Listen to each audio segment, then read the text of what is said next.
All right, I am here. I am Chris, and I am here with Mark. Mark, what's up? Hello. So this is going to be a pretty quick episode. We just finished the Midwest Tech Talk Security Symposium. Mark, you flew all the way from Boston To St. Louis. to St. Louis, and I guess I told you the wrong airport because there was a better one to use. Yeah. You didn't tell me that there's an airport in the town that the conference was happening in. That's my bad. Yeah, so Midwest Tech Talk Security Symposium, which also serves as the K-12 Tech Pro regional meetup for the Midwest. It's in the middle of March, right? And you were in the kind of middle of Missouri in Columbia.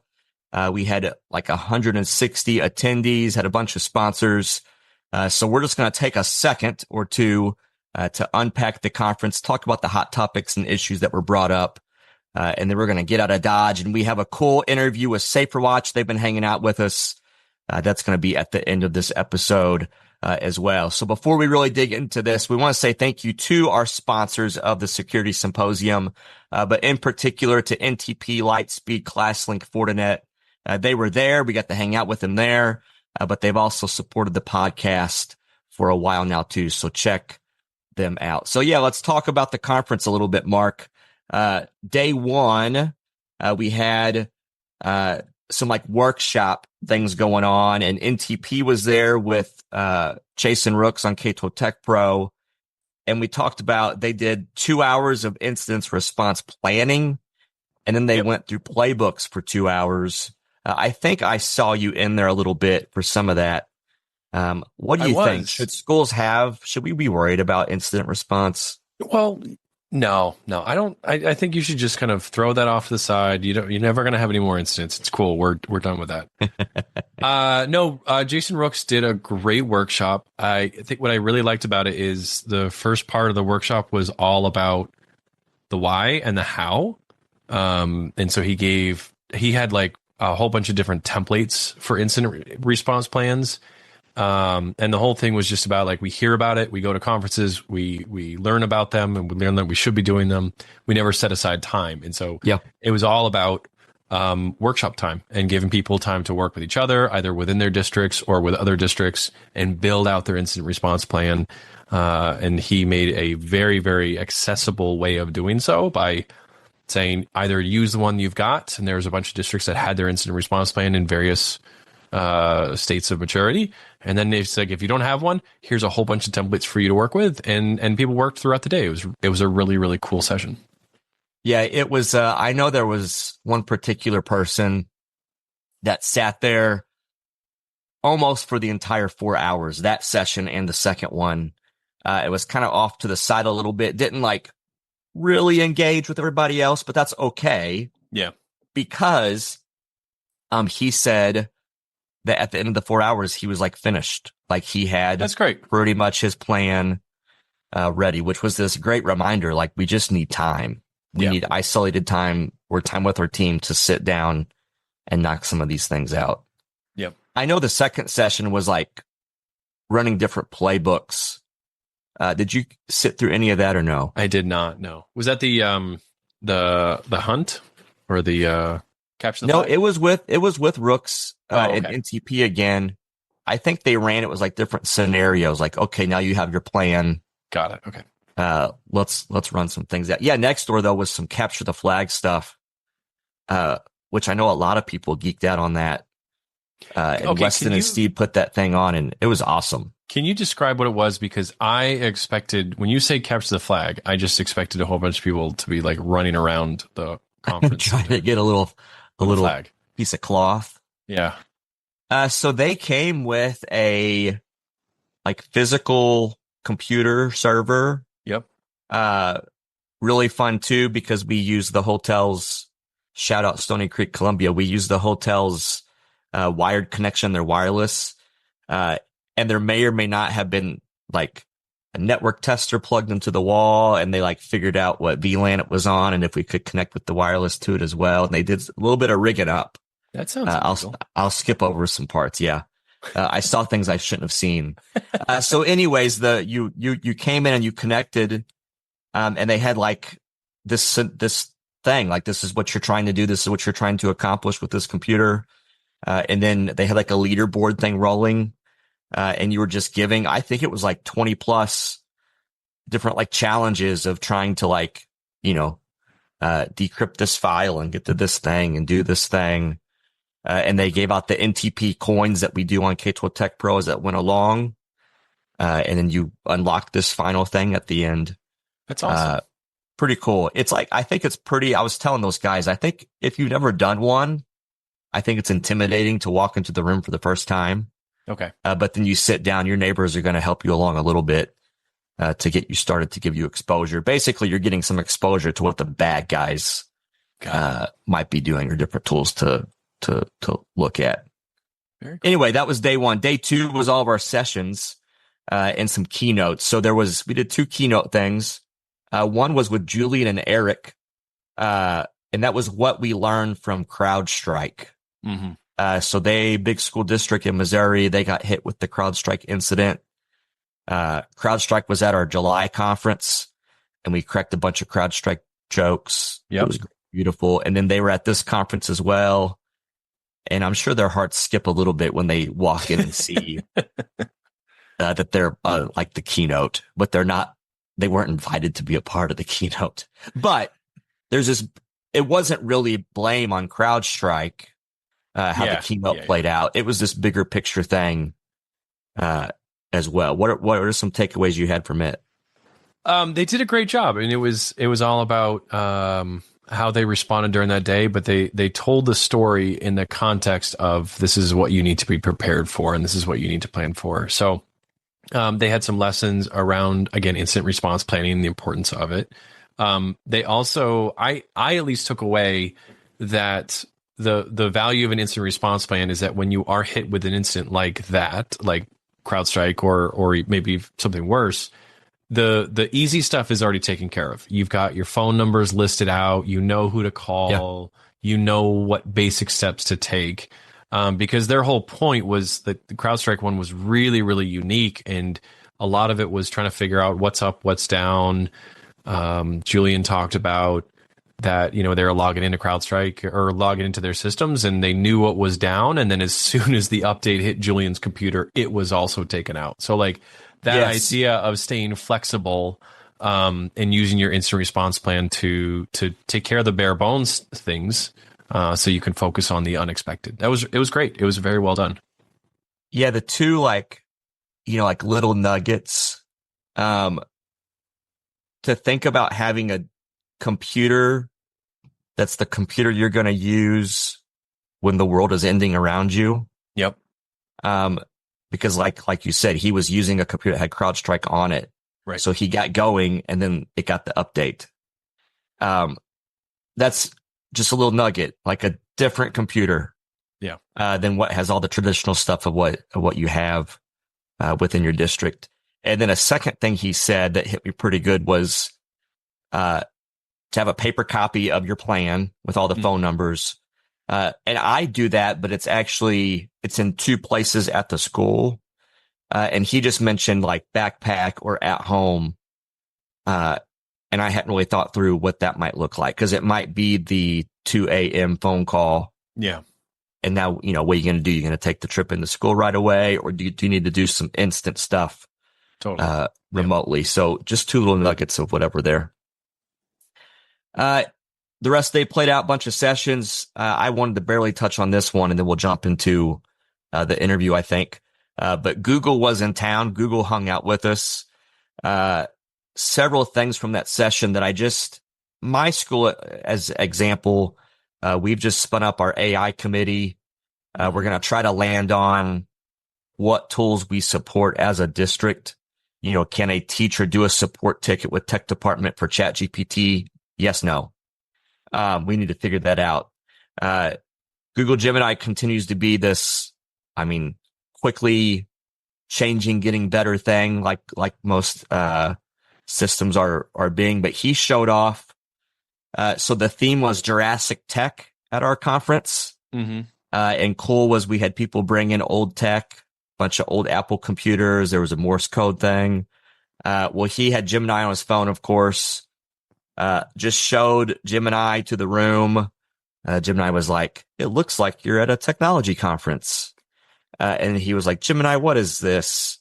And showed some of the stuff that was on the stage. And he was like, "That's Lotus Notes, software from the 1980s. That was great for note taking." Wow. And that's super cool. And you can think about what that could begin to look like with students and with teachers, where the future is heading. That's very kind of cool. thing. That's very, very cool. He showed, the Gemini prompts, like, make a Taylor Swift science lesson, all that stuff I think is really neat. There's some interesting stuff with the future, and it's exciting to see Google and the other big boys. They're thinking about it in K-12. Yeah. I think is my quick takeaway from that session. Cool. He showed the security investigation tool stuff that I know we banter about quite a bit as well too. Awesome. And that was the conference pretty much. At the end, and we're going to post this. Actually, when this episode drops, this might already be out. This is going to be within K-12 Tech Pro. We did a survey with attendees, a top 15 list. Last year when we did our meetups, we basically had a top 10 list of like things that we think a school should have with data governance and cybersecurity. So we polled the room of attendees. It grew into a top 15. But we're going to post this report of percentages of kind of the state of Missouri, of the Midwest, where things are at. And there's some surprising numbers on there.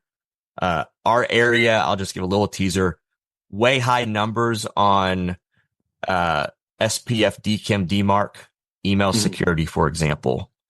It was obvious, but you also are concerned. The one question that had 100% was, do we all have patching in place that is a regularly scheduled thing? That was everybody.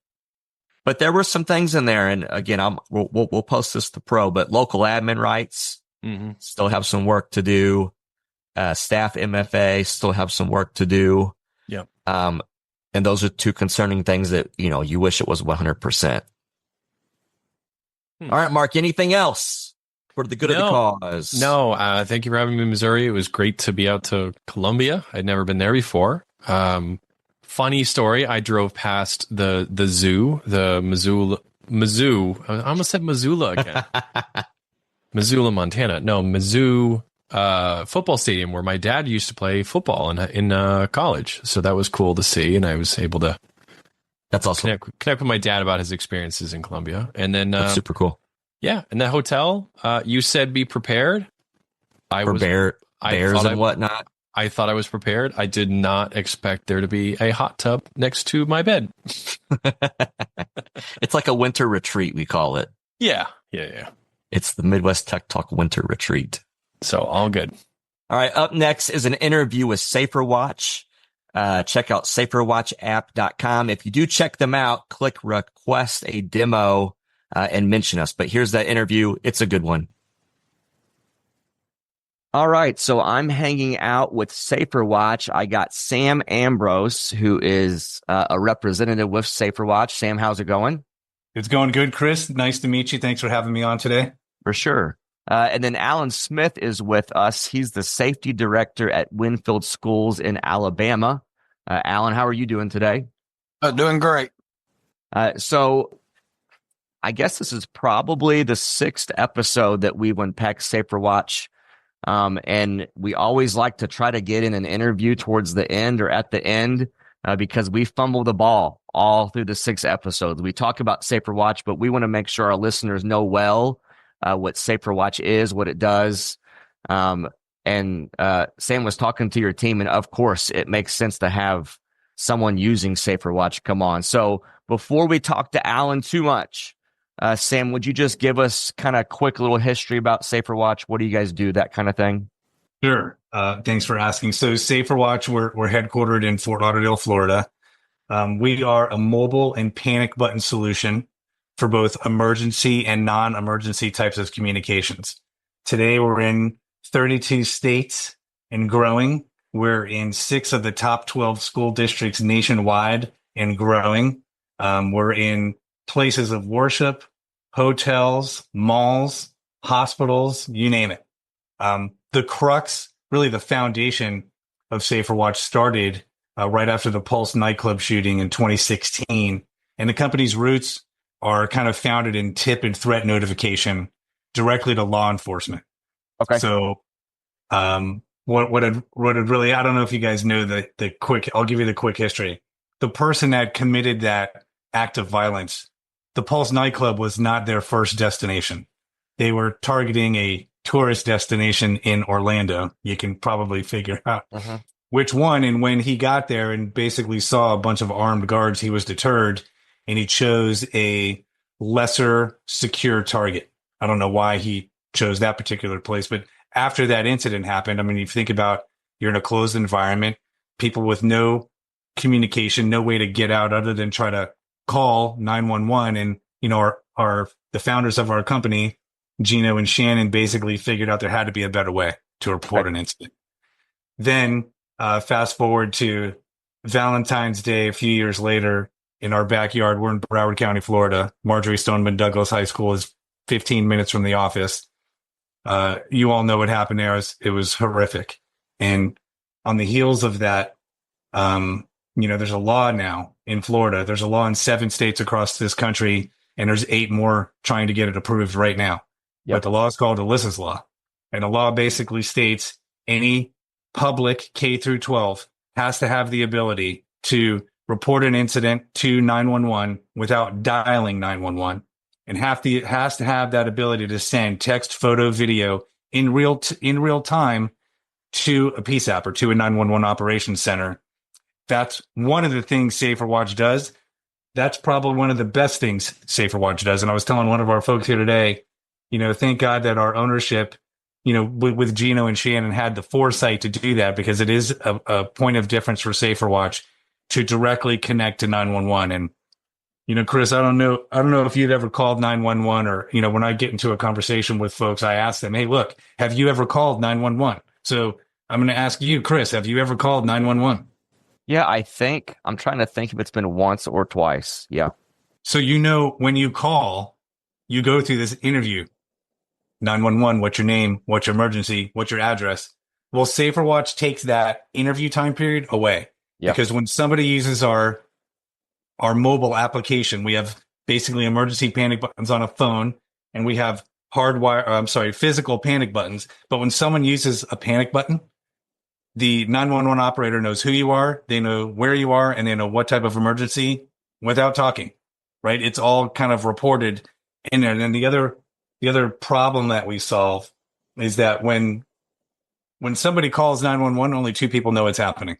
The person calling and the 911 operator. Well, when you use SaferWatch in real time, like if I'm a teacher and I'm at Allen's school and I've got SaferWatch on my phone and there's an incident, I push my panic button, multiple people know in real time. 911 operator, police, fire, EMT, all the teachers, all the administrators, students if we get into the PA. And that's another issue that we've seen time and time again in some of these horrible incidents taking place across the country, that there's not enough correct communication at the right time. And the way our system works, within 3 seconds, multiple people know in real time.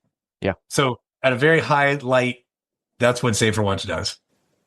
Yeah, and thanks for talking about, and I see it on the website too, the info about Alyssa's Law. And if you're listening and you're not familiar with that, that's kind of one of those things. I'm out of Missouri, and there are a lot of times that there's these laws that get put into play, and schools can kind of be a little bit behind on like recognizing. It's not that we don't recognize the importance of school safety, but we don't recognize always that there's this law in place that we need to be thinking about our interfaces that should tap into our phone system to comply with that law. SaferWatchApp.com is where you're going to go. And I've been mentioning over these episodes too. I mean, there's like 8 different things that you guys do high level.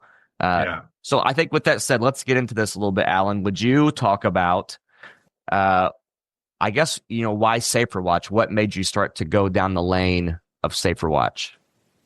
Well, with all the school shootings in the nation, I just got to Google and trying to see, you know, what we could do to make our schools safer. And so it was after the Georgia shooting, and they had similar. It was in place about I think a couple weeks before, and so I talked with the SaferWatch people, and we really got it for the emergency panic button. We have hard buttons at all of our schools, but since we have put it in place, it's helped us with a lot more. It helps us with staff assist. We've had several seizures on campus. We get medical people there quicker. It was really more. We get more than what we thought. We wanted emergency panic, but we have so much more as far as medical and staff assist. Okay. Would you talk just for a second about the panic button thing? Like, do you put that at your, like, is that at each office, I guess, or what does that do? We have one at each school. We have it not really in the office, but in a secure place. So if someone comes up, we could get to it. But all of our principals and administrators could initiate it, through their phone on SaferWatch, which would lock the school down. The problem we had was lack of communication. We have 3 schools. One school may be in lockdown. The other 2 don't know it, and they're close.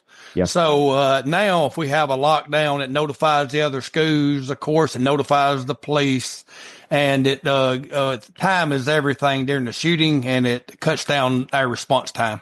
Okay. So talk to me more about that. So there's an app that's going on employee phones, faculty, staff phones, and then they have the buttons as well. Is that how your environment is? Yes, sir. The emergency out, they can put active shooter, hit that button for 3 seconds. It's going to send it out to every teacher on campus. And it's going to send their location. So if I'm a teacher and it goes out, I know where that person is, close to where, if I can get locked down, if I have to run, hide, fight, it increases our response time, Okay. Awesome. Would you unpack just a little bit? What was that implementation like? So this is mostly tech folks that listen. Would you talk about like the buttons themselves? What kind of hardware? Like, did you do cable runs or wireless or what? And then what about the app install? Yes, sir. It was going to be, I think, first of the year before we could get it installed for the time, but we actually got it by Thanksgiving. They done a great job. They walked us through it. I had no idea how to do anything, and we actually got it up and running. The customer service is really what makes SaferWatch, I think. If I call, they helped me with that problem that day. We really didn't have any issues, but we got it installed real quick, and it really helps our system. Great. And I guess you've done some different drills with your faculty and staff with that. They've been pretty receptive to SaferWatch. Yes, sir. Before we went online with it, we tested everything. We tested all the emergency buttons with 911, with the police. We didn't just open it up. We went through all the test system that SaferWatch helped us with, and we made sure we had no issues before we went live with it. But it was actually a real quick process, to get it up and running. Cool. So I know... So there's like anonymous tip reporting. There's the threat reporting.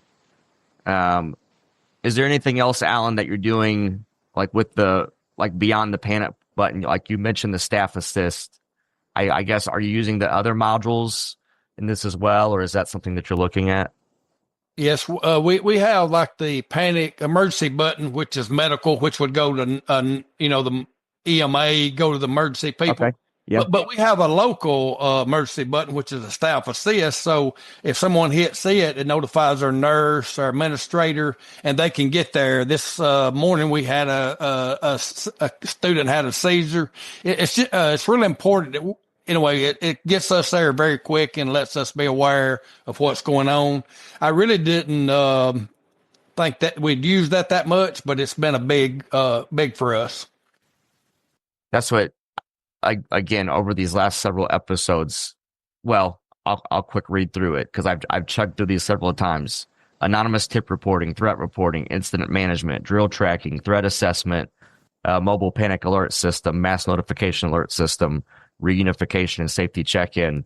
The guys we've talked quickly about, that's a lot. in one app. And I think we're more used to it at our schools, doing some of those different pieces, but with different programs. So kind of cool, and makes it stick out as a different lane of a product, of a service, that you're doing all this from one particular service, one particular company. Yeah. And I would mention, since we're talking IT, I mean, we've got about 70 different integrations today. Okay. Because we'll have somebody ask us, hey, we use single wire for this. Can you integrate with that? Yes. Hey, we use XYZ, whatever the case may be.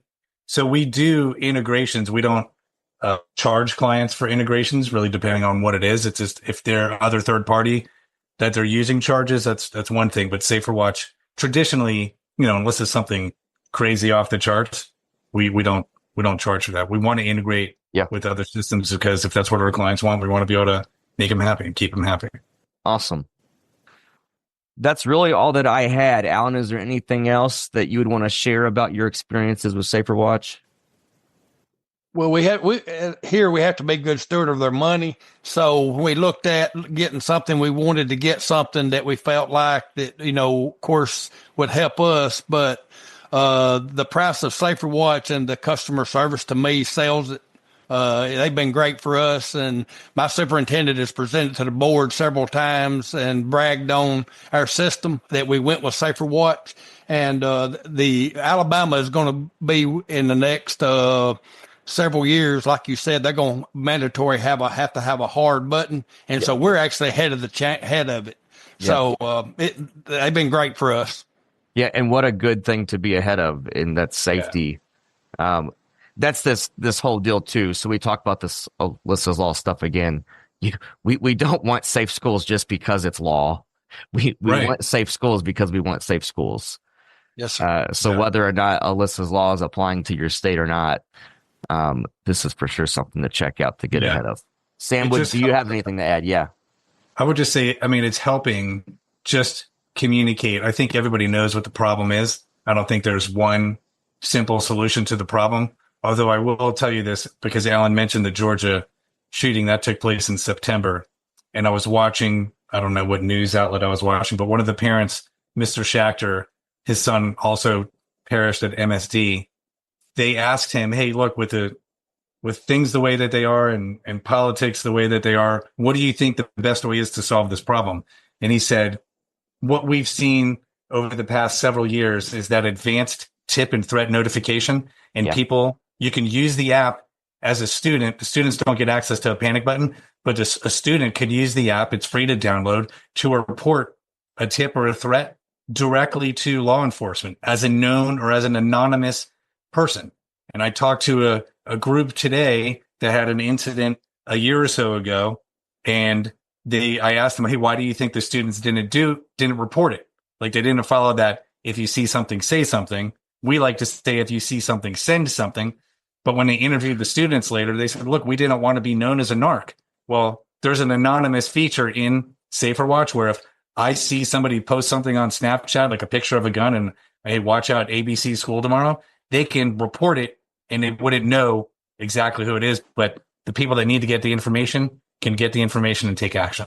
Awesome. And that's another big feature of, sometimes I tell folks, although we love the police, we're big back the blue, we can do things for you that the police can't do. Right? If you've got police on campus, great, good for you to step in the right direction. If you've got dedicated school resource officers, awesome. But this tip and threat notification, it's being used. Like, there's been several school shootings we've been able to stop because of tips and threats. There have been several incidents of people reporting, hey, I heard somebody say that they're going to hurt themselves. And we've been able to, through the application, intervene and potentially help save somebody's life. So yeah, there's a lot of ways to use this tool, and it's becoming, very beneficial to all who use it. Awesome. All right. So if you're listening, you can check out SaferWatchApp.com. I know there's the request a demo button there. Make sure that you tell them that you heard about SaferWatch from the podcast. Sam, thank you so much. And Alan, thank you for hanging out with us. And thank you for all that you do with school safety as well. Thank you. Thank you, Alan. Thank you for your business. Let us know if we could do anything else to help you at any time. Yes, sir. Thank you. All right. Thanks. Thanks, Chris. Nice to meet you.